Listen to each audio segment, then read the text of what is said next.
ممبرگہ block number 7 سے زائرین متاثرین نے احتجاجی ریلی نکالی۔ ریلی میں سینکڑوں افراد نے شرکت کی اور حکومت سے مطالبہ کیا کہ یہ پابندی فوری ختم کی جائے۔ علامہ عمران علی رانجھا، سبطی حسن بلوچ، ایڈوکیٹ اور سید محمد تقی رضا شیرازی نے خطاب میں کہا کہ غریب زائرین پورا سال رقم جمع کر کے زیارات کا ارادہ رکھتے ہیں، جبکہ اس پابندی سے ان کا خواب چکنا چور ہو رہا ہے۔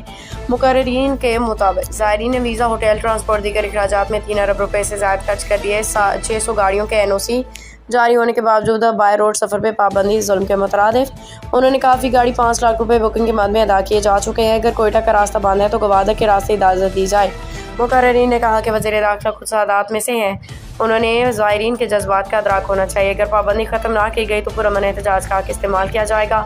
شرکا نے خوشاب روڈ تک مارچ کیا، نعرے بازی اور بادی ضم پرامن طور پر منتشر ہو گئے۔ مقررین نے زائرین کو سیکیورٹی پاکستانی زائرین کو پابندی کا نشانہ بنانا ظلم قرار دیا، کہا کہ ظلم کے ضابطے ہم نہیں مانتے۔